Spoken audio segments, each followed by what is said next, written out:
So, welcome to Northern Powerhouses, our business success stories series of interviews, where we discuss with local business leaders, their backgrounds, their successes and challenges, and what's really driving them forwards. And this morning, I'm delighted that we have with us Lisa Gair, who's the founder at the Yummy Yank. So, Lisa, firstly, thanks for spending a bit of time with us. And if you'd like to introduce yourself, your business, what you do, and how you help people, that would be wonderful.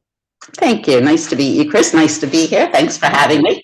I am Lisa Gair. As Chris said, I'm the founder of the Yummy Yank. I bake authentic American desserts. As you can tell, I am not an authentic Yorkshire lass, although I've been here 25 years. Brilliant. So I've been adopted as a Yorkshire lass. And about 20 years ago, I started the Yummy Yank out of my home kitchen. We were going through some challenging times. We lost a business, and I was going to do anything to pitch in and help however I could. So our local village started to have a farmer's market, which they were very new at that time. Yeah. And I thought for fun, I would do it once a month. I was doing other things, but I love to bake, and I just thought, good way to do it. It was going great. I started with probably, 6 or 8 different types of brownies, which were not a thing then. Yeah. I've had brownies my entire life, but here they were not a thing. And I can tell you, peanut butter was like I was bringing the devil to the village. I mean, honestly. And some cakes and various American bakes. Doing really well. Slowly, the market started to slow down, and I was tired of giving Ian, my husband, all the leftovers to take to his colleagues. So I found one the next day, so I could take what was left the next day. Yep. And they told me they had never got such fabulous feedback and invited me onto a market that had a 3-year waiting list. And that's where it began. I had no intention of doing this for a living at all. But here I am nearly 20 years later, and it's taken over my life, and I am 66 years old, and I work harder than I've ever worked in my life. So I love it, but I work very hard. My husband and I work very hard. The Yummy Yank is twofold. It's the obvious. I bake yummy things. I'm a Yank, but my father's nickname was Yummy, and my uncle, his twin brother, was Yankee. Wonderful. So that's where the name came from. So I have a little bit of story. That's lovely. That's lovely. What a lovely story. And so, I mean, as you said, you hadn't really thought about it, but when you were growing up, what is this? Did you always think about business, or did you have a different path planned? Or we grew up when I started this business, to be completely honest with you. Anybody who goes into university and thinks they know what they want to do, other than my sister who knew what she wanted to do from the age of 8, I'm not sure I believe them. I'm an artist, so I studied art education and art therapy at university. Yeah. Art therapy was very new, and in America, it was not understood by physicians. They thought it was a bunch of airy-fairy nonsense, but you had to have art education with it. I hated education because, in my opinion, art should be free. I don't think you need to follow a curriculum guide. Yeah. But I had to have both. And then I got married, because back then we got married young, and I should have had my master's in art therapy. But for a little while I worked in that in locked wards with drug addicts and alcoholics who were suicidal. So a little different to what I ended up. And then along the way, various things. What brought me to England was I was working in the film and somewhat music industry, promoting B category, C category films and music. Good fun, made no money. Brilliant. We've got one of the two. That's fine. And so you found the Yummy Yank 20 years ago. What over that period? What would you say some of the biggest challenges that you've had to overcome? Initially, for me, the biggest challenges I overcame first and foremost was at about the 9 or 10 year mark. I was doing everything in my kitchen under the authority of Leeds Council. Yep. And I got to the point where I was getting to be known. I was doing loads of markets by this point and special orders. Yep. And I was at the point where I could not physically do any more on my own. I just couldn't. So was I content with where we were and I was making money? or did I want to reach out and find a contract baker? So it was back and forth, back and forth, back and forth. Again, because of the age, we were a bit cautious, and what do I do? And a friend of mine suggested I call somebody who is the confectioners and distributors of products. Okay, yeah. Maybe they would have some information or ideas. So I emailed, and within about a half an hour, he called me and he said, can you come in and see me? So we went in, and I took basically one of everything I baked. And their factory manager was there, and their technical manager was there, and they are not bakers at all. They had never baked anything. And you could see the factory manager and technical manager just rolling their eyes, like, to the owner, what are you doing? Why are you even thinking this? We had the same ethos. They were all about quality. And my biggest concern was back then, and probably still, I'm not a great delegator. So to let go of my baby and all my recipes was very hard for me. Yes. And the biggest issue at that point too was I was too small for a big contractor. Yep. And a small contractor, no recipe is protected. So they take my recipe and away they go. And even though a brownie might be based on a recipe hundreds of years ago in America, you're just tweaking it. So they signed a confidentiality agreement. Great. And we started their BRC AA graded facility, which is fantastic. They came to watch me bake in the kitchen, and I drive them nuts, and I still drive them nuts because I still bake American. So I don't use the metric system. I don't weigh anything. I just, and everything has to be to the gram, to the millimeter. And so they were measuring, they were checking temperatures while they were baking to make sure I wouldn't kill anybody. And I'm the lowest of low of being able to make somebody sick. So I knew I was fine with all that. and I went in and trained, and it was tricky for me. It was really tricky because I really was letting go of a baby. And then as I trained, I'll never forget, we were actually doing the peanut butter brownies, and had to do them probably about 14 times. And she said, again, the sweat's literally pouring off of her. I said, they're delicious, they'll sell, they taste fine, but they need to look exactly like mine. Yep. And she got it, and then she'd be able to do it with her eyes closed. But one of the things they taught me, because again, I was in business, but I was a home cook. The factory manager said to me, you don't need to change a thing. This is all about you and your recipes. But have you ever tried, for instance, my cherries that I use, have you ever tried cutting back on them some? And I said, well, why would I do that? Do you need that many? Think about how much money you could save. That's not how my brain worked. No, that makes sense. And I said, I'll try it, but I can't promise it. I cut it by half. One brownie went from $197 per slice, my cost, to $167. Wow, goodness. I have never done that. No. So I learned so much from them. Yep. Because in my mind, well, you put more in, it's better. And my stuff is delicious, and it was certainly loaded with everything. But it was because of them that I learned a little bit more about business. I have a long way to go, mind you, but I learned a little bit more, and it was things like that. It's been a learning experience, even though we've been together probably 10 years. It's still a learning experience. Yes. You know, my factory manager will say to me when I was coming up with a new product, oh, come on now, I'm going to blindfold you, and you tell me if you can tell the difference between the best cocoa or one that's not. Every time I got it right. You know, so there's certain things. Brilliant. Right. I'm learning, but certain things I'm learning. Yeah. So it's interesting. It's an interesting journey.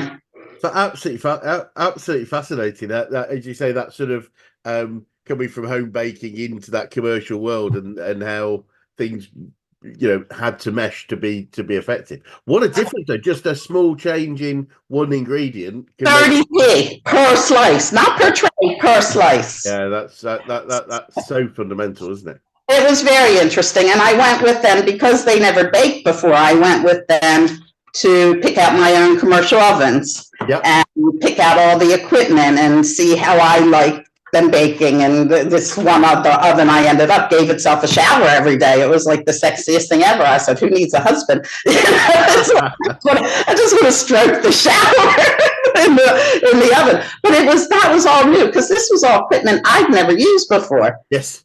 So, and they didn't either. So it was truly an education for us together.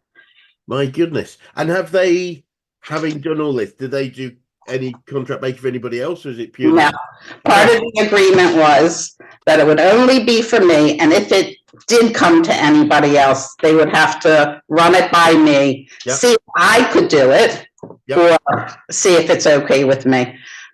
To be honest, I'm not sure they're interested in any baking for anybody else. I think I'm enough for them. So, but yeah, I mean, they've been amazing because everything I baked was French up until 2 years ago, and now I have my first long shelf life package product. Right. So, and that was letting me experiment for the 2 years over COVID and getting the ingredients right and the balance right. And they were incredible. They really were incredible. So yeah. So, and now the challenge with that is finding someplace bigger to bake those. Right. Oh goodness. Good. Because that's one of the things that from going on your website, clear is you do a lot of you post. Am I right? It's sort of you deliver them across the country. Yes, we have an online shop. We do some wholesale, some special orders. I don't do as many special orders as I used to because I don't want to bake in my kitchen. And to do my big specialty layer cakes, it's not financially viable to do it at the factory. Which is a real shame. I mean, maybe one day we'll get there, but right now it's to make one cake just doesn't work. It would cost me a fortune and would end up costing my customers a ridiculous amount. So yeah, that makes a lot of sense. And you're probably we're a business coaching organization. I'm keen to know who the best coaches you've worked with historically, whether that's business, sport, life in general. Who's had the most impact on you from a business perspective? Or I've never had a coach before. I'm going to say probably my customers. I've learned a lot from my husband, whose background is accounting. Brilliant. And we're at very different ends of the spectrum. I am a risk taker. He is not a risk taker. So we're a good balance. But the people I have met along the way have probably taught me the most about business and this whole facet, I'm going to say new, but it's not new, of my life. Just various people. I mean, they have given me the impetus to really want to grow this and turn it into something. I'm very passionate about it, as you can tell. But they just give me the impetus to keep going, even as time gets harder. They really have been my brilliant cheerleading squad, my coaches, It's wonderful to hear and see that. And also, I mean, I often say to people that we don't, the only marketing guru we need is our customers. If they're buying something, then that absolutely. I don't advertise as much as everybody wants me to advertise. I had a write up, oh gosh, it's probably been about 9 or 10 years ago. I was featured in Sainsbury's magazine. Oh, wow. That was a great advertisement. That didn't cost me anything other than buying a ton of magazines. Absolutely. And then they featured me again in their Bake magazine, and then in Yorkshire Life. So I've been featured in some things, and but yeah, I can't afford to advertise. They tell you they have great deals, but I can't afford it. I can't afford a couple £1,000 to advertise, and I'm not sure I get anything from it. My best advertisement is word of mouth. Yeah, cool. No, totally get that. And I love to collect quotes and sayings, things that people say about. And is there any sort of quotes or sayings you catch yourself using quite a lot? Let me see if I get this right. And I knew you were going to ask me this. You can't go back and change the beginning, but you can start where you are and change the end. Brilliant. Oh, And wow. that's C.S. Lewis. Easy. That's wonderful. Yeah, no, absolutely get that and agree with it. It's a good one, isn't it? Absolutely. And you know, I think along those lines, it's the idea that the only value of the past is to learn for the future. It has no, absolutely. But unfortunately, you know, it's easy to let the past drag us back, and those sort of, as you said, the regrets that can come with looking back too much. But as long as it's a learning exercise. Oh, wonderful. I will look that quote up. Thank you very much. I think it's a really good one. And I don't think there's a person on this earth who can say they haven't made mistakes. So you just have to pick it up and keep going and start again. Absolutely. And our founder, a guy called Brad Sugars, one of the things he said to me a long time ago, which I love, was that he believes he's as successful as he is, and he's a very successful man, because he's made more mistakes than anybody else he knows. Not despite. But let's have a challenge there. Well, I'm sure it'll be great to introduce you one day. He actually lives in the States, so if you visit back home, then maybe you can catch up with him. And absolutely, the other one, Chris, which my kids laugh all the time, is one of my quotes: "Take a hot bath; it cures everything." Wonderful. Well, I've got a friend that would totally agree with you on that one. And Lisa, I'm keen to know what you've learned about yourself through your journey so far. Right, that's an interesting one. Going back to my past, I lost a lot of confidence in myself. I went through a very bitter divorce, so I really did not have faith in myself for a little while, and it's been a journey gaining that confidence. I came over here. I was working selling the films. I met Ian, and Ian at the time was in the loudspeaker professional audio manufacturing business. Oh, okay. And I was helping him. I knew nothing about that, but I have been blessed from my mother with the gift of the gab, and I learn quickly. I listen. People might not think I'm listening, but I hear and listen to everything. I listen, and I did okay, and for something I seriously knew nothing about. Yep. And like I said, when we lost that business, I did all kinds of things. I started selling antiques and educated myself about antiques. Loved it because it's art related. So anything art related is a passion. And then started the Yummy Yank, and it's taught me so much about myself. Yep. And how resilient I can be. I'm not necessarily one, although it did happen a little while, that goes in the corner and just crawls up into a ball. I didn't let that happen. And there were a couple instances over the years in our lives that it could have happened, but I'm determined, and I am very much a half full person. Yeah. And I will always say, we're going to be okay. We will come out of this. We'll come out of this the other end. And so far we have. Yeah. So it has, because I'm so passionate about this business, I refuse to let this go. So no matter how hard times are, which they are right now, I am resilient enough. I am going to keep fighting for this as long as I have a breath in my body, because I believe in it. So it has taught me how strong I am as a person. Brilliant. I have, like I said, with the measuring and cutting back on things, and it's a learning experience for me every single day. Yep. In areas that I really didn't know anything about. I've always loved to bake. It's always been a passion. It's always been a hobby, and it's always been a relaxing tool for me, believe it or not. I mean, it's, yep. And to be fair, it kind of still is. So that's always been something I know, but the rest of the journey has been something so foreign to me.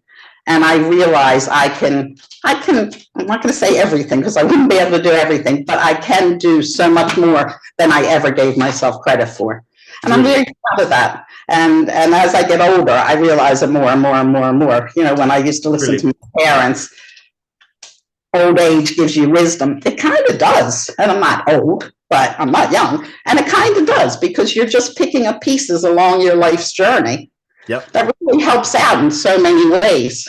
Yes. Yeah, absolutely. And you don't care as much what people think about you either. So, No. because I still am the personality. I want to please people. Excuse me. I'm definitely a people pleaser, and I like people. And I, as my husband says, I'll never be rich because I give too much away. But it's part of my personality. Yes. But you don't quite care as much what people think of you. And the more eccentric you are as you get older, the more people like you, because you can be eccentric when you're older. So it's an interesting turnaround in life. Yeah, no, bang on. There's a great phrase actually, which I it helped me, but also helps a lot of people I talk to, which is, one of the people think of me as none of my business. And in fact, they're actually thinking about themselves in general, so they're not even thinking about us. That's true. That's very good. That's really true. Yeah, it's really true. It really is. It's you know, what most people are thinking about is themselves, or what they're gonna have for dinner tonight. You know, I probably am on the other end of the spectrum. I probably care too much about what people want, what people think, yes, what people need, and I'm not going to change. That's too old. But I don't care as much about what people think of me. No, bang on. It's eased a bit. That's eased a bit. Yeah. No, that's good. That's good. And so, looking forward, Lisa, what does the future look like for you guys, and what challenges do you think you might face, if any? How long do you have? We have. So I mentioned we created this product. Are you there? Are you frozen? Yes. Can you hear me? No, I'm here. Hello. Hello, I'm here. Lisa, you're frozen on my end, Chris. I'm sorry, I am here. Can you hear me? Okay. Yep. Brilliant. Yeah. We created this product during lockdown called Brownie Snaps, which is our first packaged long shelf life product. Yep. And there's nothing like them in this country, and there's really nothing like them even in the States. Oh, wow. It took me 2 years to get this product right. I learned so much about what have I learned. Yep. When I was in Sainsbury's magazine, I said, baking is not a science. Yes, it is. I learned so much about food chemistry and the water content, and because these are little cookies that have a real snap. Yep. And very thin. Part of it was the moisture content in it. Yep. I knew nothing about that. And when I say 2 years, seriously, it took me 2 years to get this right.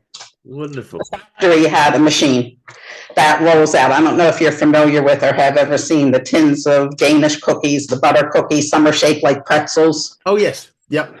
Well, it's that machine that rolls those cookies out. Sorry, I'm calling them cookies, not biscuits. But yep, all good. In my world, they're a cookie.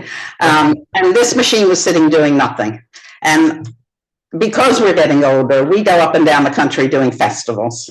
Yep. And we're on our feet 14, 15 hours a day, 4 days a week. Yep. Come back, have to get ready for the next one.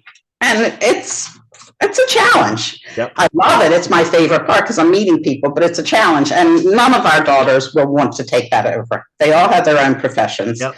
And they just won't want to do that. That's not in their makeup, their genetic makeup at all. So I wanted to create a shelf product that had a long life, yes, to enable us to go on, because what I always say is when we eventually can retire or expire, I don't want the Yummy Yank, which sorry, it's a fact, isn't it? I don't want it to go with me. I've worked too hard at it. I really, right. I just don't want it to end. Right. So that was the first thing. And during COVID, we created this. And initially during COVID, I wasn't allowed in the facility. And one of the girls that bakes loves chocolate and mint. So we have this one that's chocolate with a hint of mint. Yep. And I said, you have to be really careful with the mint because it's too easy to taste like toothpaste or mouthwash. Yeah. Yeah. She calls me up, Lisa, yep. You know how onions affect you? Yep. This is worse. I said, right, Eva, throw them away. I don't even need to taste them. And I was allowed back in the facility very quickly to get the balances right, the flavors. I got our designer to design a drum. It's fully recyclable. I love it. They get me completely. It has my story on it. The product's amazing. It's won a Great Taste Award. I have 4 flavors, a Great Taste Award, and this past November I won the Quality Food and Drink Gold Award, which is like the Oscars of the food industry. Even though people don't know it. And I was up against the likes of Aldi and Lidl and Euroshopper. So I was really, really proud of that. They were a labor of love. But what we would like to do is also create other shelf life products. And I have things in mind. One of them is a craft beer that has a little undertone of chocolate and orange, but isn't a dessert beer. I don't anything that's too trendy, because I watch the trends come and go. And I was working with an artisan, a craft beer company in Newcastle, and came up with an incredible imperial stout that had the slightest hint. It was strong. It was 12%, 11%. It was quite strong. So it was kind of sipping, but they had almost like a cafe in front of their brewery, and one of their customers says, "This reminds me of something. This reminds me of something. It reminds me of the brownie snaps," because they sold them that with the hint of orange. So it's like bingo. They went under, but they've now been purchased. So, but I don't have the money to continue with that right now. Yep. I want to do a baking mix, a boxed baking mix. So there are so many things I want to do that are packaged. I'd like to franchise the brownies. Yes. The end of it, because that's where I started. So I don't want that to go by the wayside. I don't understand franchising. I need help. But right now, because of the way the economy is, sadly, I don't have the money to do any of it. Yep. And it's very, very frightening, to be honest with you. It's very frightening. So for the brownie snaps, we really need to find a bakery that's already set up, that has, it's more automated. Part of the cost of our brownie snaps, I would ideally love our brownie snaps to be a little bit less money, but they're touched too much. There's too much hands-on. Right, yeah. And as a result, it's kept the cost higher. Yes. So that's a challenge. And they have admitted they don't have the room and they don't have the money to enlarge the facilities and make it as automated as it needs to be. Yes. So our biggest expense in the brownie snaps is the packaging. Yep. And the handling. Yeah. And even though we use the best ingredients, those are a fortune. Those are a fortune. And even the packaging, they have one of the, what do you call it, the drop, to package the drop. So I'm not allowed to use it because we're in the nut area. And right. Time we use it, we'd have to clean it out, and that could cost thousands. Yes. So that's a non-starter right from the beginning. Yes. So it's so everything is just really tricky right now. Whereas if you would have asked me during COVID, business was phenomenal. Yes. Which was mind-boggling because I didn't know how it would go. But my pecan pie bar got into the hands of an influencer, which I did not know who she was. That she was an influencer. She's not young. She's been in her industry for her whole career. And all of a sudden, it was like somebody hacked into my account. And it was, whoa, what's happening? And I was getting an order basically every second. Wow. And every second. And it's like, oh my gosh. And then I saw she held up a pecan pie bar and said, "This one is mine." And I am not kidding. That's all she did. Wow. Had on her story, the Yummy Yank on Instagram. And it was insane. Whoa, wow. I had to go to sleep because I didn't even know if we could produce as quick as they were coming in. Yeah. So, but then when May came and things started opening up, I said, well, people are going to want to go out. I wanted to go out, everybody. And of course, it slowed back down. Yep. So now you have the slowing down, and I retain, don't get me wrong, I retain quite a few customers, but the slowing down along with the economy, it's a killer. It's just a killer. So that's where I am. So all these ideas, and even just growing the idea that's already there, they're all in my head. I don't know what to do. I don't know what to do, but I don't want to let go. No, absolutely. No, that can't happen. There's obviously too too much gone into this, so we must find a way through. We'll definitely find a way through. Yeah. And just looking back a little bit, Lisa. I'm just conscious of the quote you said. We can't change the past. I think was paraphrasing. But if you started again, is there any your business again? Is anything significant that you do differently? Do you think? Is there anything significant that I would do? Probably not, because what I tell people, these people now, brownies are a trend now. And everybody and their brother is doing a brownie business. Yes. And I had one business call me to talk to me about it. And I actually said to him, don't do it. I think you're hopping on the train too late. Yeah. He has done it. He doesn't bake. He wanted to use my brownies. I asked if he would advertise them as the Yummy Yank, and he said no. And I said no, because that's what they are. And it was a while ago. And we're good friends still. And he knows that mine are superior. I'm sorry. Good. No, good. Absolutely. But I tease him about it all the time. But I honestly, I think what people are doing now are jumping into things so quickly without necessarily thinking them through. And I'm not saying that's a bad thing all the time, but it's not as easy as it looks. No. So whereas we were conservative in our thinking and the way we grew, I think it probably was a smart thing to do. Yes. Because I understood myself what I wanted to be. I was learning, even before we started with the contact baking, I was learning along the way. I was learning what my capabilities were, what my capacities were, a little bit about business. And I just think, I'm not saying you need to wait as long as we waited to go into the facility or build your own facility, which is not anything I ever wanted to do. I didn't want the overhead of utilities. And I knew if I hired employees, I'd be there all the time. So the idea was to ease a little bit of it for me. And I know what I'm like. But I just think don't jump so much. And I think COVID, especially in my industry, brought on so many bakers. And some have come and gone very quickly. Others are still here to tell the tale. They had money behind them. They were very lucky to have money behind them. But I just think take your time and figure out if it's really something you want to do, and not just, wow, brownies are really fashionable. Stuffed cookies, brookies are fashionable.